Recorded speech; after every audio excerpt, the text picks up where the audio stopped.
Alors, un plaisir pour moi de vous présenter ces grands rendez-vous d'actualité. Madame, Messieurs, bienvenue sur cette édition du journal. Les pays membres de l'Organisation des Nations Unies ont pris part au rendez-vous ce 19 septembre 2023 à New York, à l'ouverture de la 78e session de l'Assemblée générale des Nations Unies. La sécurité, les processus électoraux en République démocratique du Congo sera au cœur de l'agenda des chefs de l'État Félix-Antoine Tshisekedi Tshilombo en séjour à ses assises à New York.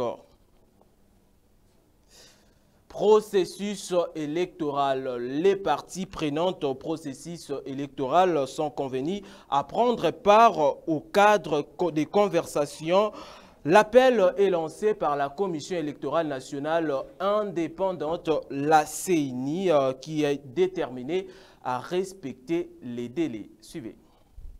Messieurs les mandataires et représentants des partis et regroupements politiques, Mesdames et Messieurs les représentants de la société civile, Mesdames et Messieurs les représentants des jeunes, peuples autochtones, des personnes vivant avec handicap, dans sa logique de maintenir les échanges permanents avec les parties prenantes au processus électoral, la Commission électorale nationale indépendante est heureuse de vous convier au cadre de concertation qui aura comme thématique la présentation du cadre légal et réglementaire de la publication des listes provisoires des électeurs et de bureaux de vote, la présentation du cadre légal de l'accréditation des observateurs, des témoins et des médias, mais aussi la présentation du dispositif électronique de vote.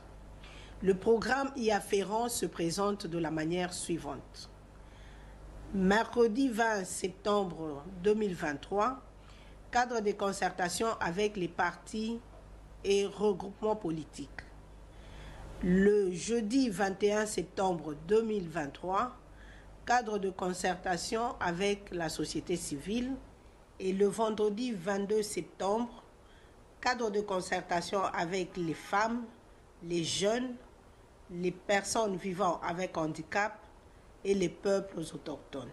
Toutes ces rencontres auront lieu dans la salle des spectacles du Palais du Peuple à 8h30. Nous vous prions de venir retirer les invitations mardi 19 septembre 2023 au siège de la CENI, situé sur le boulevard du 30 juin dans la commune de La Gombe.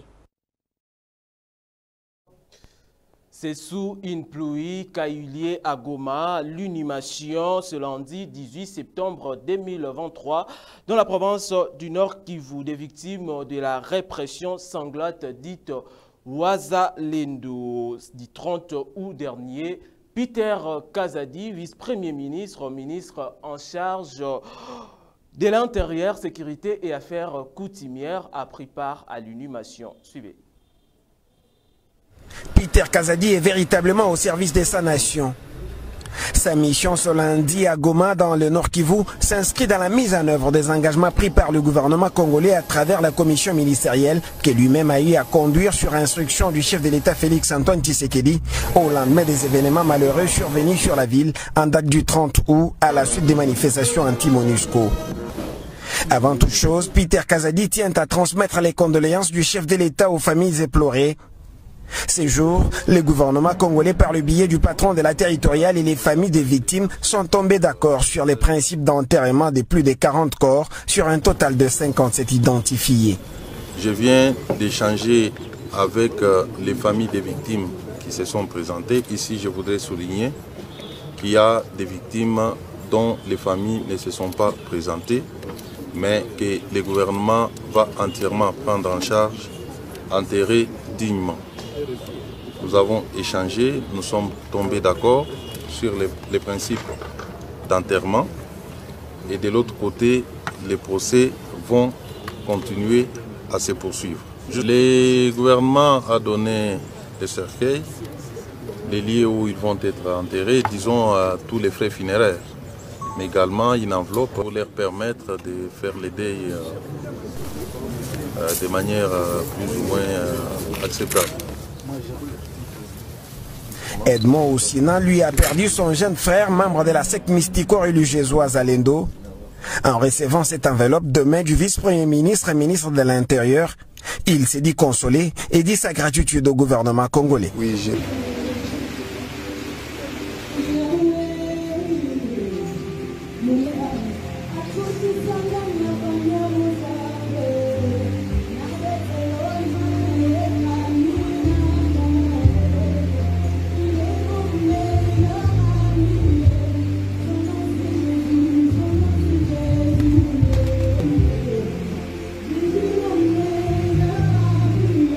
Merci beaucoup, Excellence.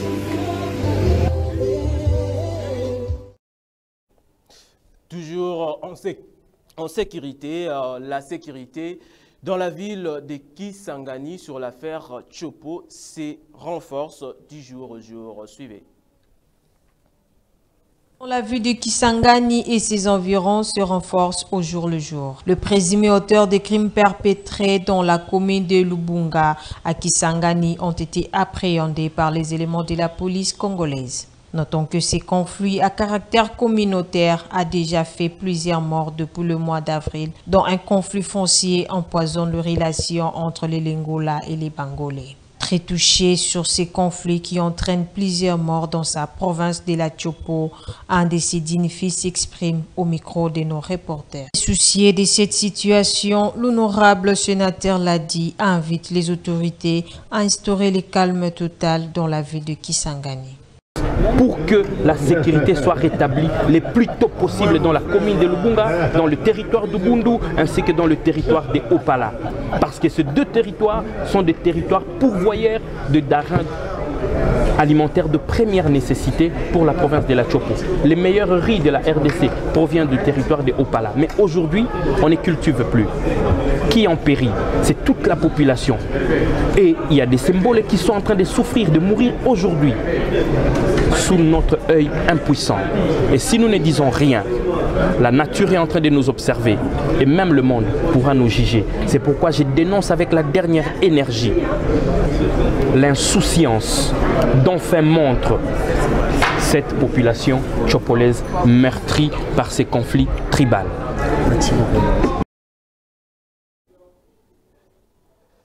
Direction Congo central. Depuis un certain temps, des rumeurs font état des détournements de 10 millions de dollars américains décaissés pour le développement de la ville de Mwanda. Plus de commentaires avec cet élément. C'est depuis un certain temps de rumeurs font état des détournements de 10 millions de dollars américains et qui enflamment la toile et les médias congolais. Il faut savoir que cette somme était à titre du deuxième avénat de l'exploitation du gaz pétrolier alloué au territoire de Mwanda en guise de rétrocession par l'entreprise Perenco. Sur ce, intéressé par la suite de la dite dossier par notre rédaction, le président Dodo Balou Makenka nous donne des précisions. Le dossier, l'argent y est déjà. L'argent est à la disposition de la CGFM, qui est une commission qu'on avait mis en place, c'est la commission de la gestion fonds Mwanda. Et donc, ils évoluent, nous attendons. Nous attendons que le projet, le premier projet qui a été retenu par les Mwandais, c'est l'électricité. Vous savez qu'à Mwanda, on a un problème sérieux d'électricité. Donc, les Mwandais ne jouent que sur l'électricité. Pas autre chose que d'abord l'électricité. Le pétrole, en général, c'est un produit qui est très toxique, on doit le savoir. Et c'est ceux qui font l'exploitation doivent s'attendre qu'un jour, parce que qu'on le veuille ou pas, ça finit toujours par polluer. Vous savez, c'est tout à fait l'hydrocarbure, tout ce qui est pétrole, ça finit par polluer. Parce que extraire du pétrole, ça finit toujours par polluer. Que ce soit la mer, que ce soit la terre. Donc, nous devons nous préparer à cela. Or, pour l'instant, c'est le peuple mwandais qui en souffre. Et à Matadi, ailleurs, c'est le courant de Inga. Mais là-bas, nous parlons plutôt de l'électricité sur l'électricité à gaz. C'est-à-dire que c'est Perenco qui est un partenaire de Mwanda. Étant producteur du pétrole, nous comptons beaucoup avec le partenariat de Perenco pour nous fournir justement cette électricité.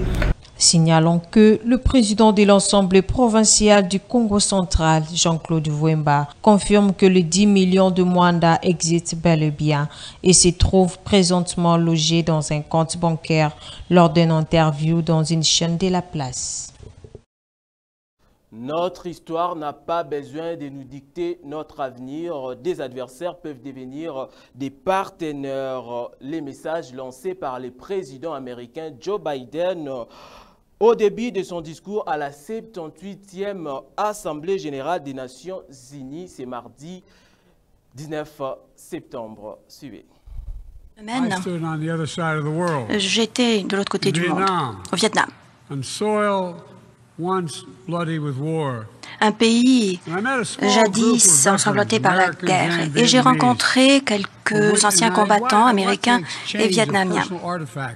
Et j'ai vu que des objets de la guerre étaient là, échangés, des journaux et autres. Il était extrêmement émouvant de voir les réactions. Et tout ceci est le fruit d'un travail acharné pendant 50 ans des deux côtés pour penser les plaies de la guerre et pour décider de travailler ensemble en faveur de la paix et d'un avenir meilleur. Rien de ce voyage n'était inévitable.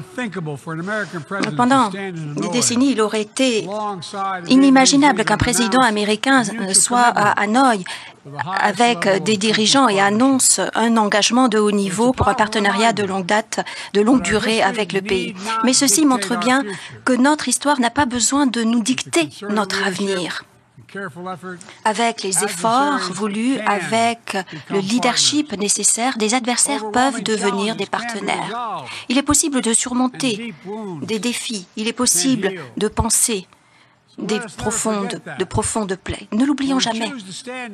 Lorsque nous décidons de travailler ensemble, lorsque nous reconnaissons les espoirs partagés par l'humanité, nous avons entre les mains le pouvoir d'inverser l'arc de l'histoire.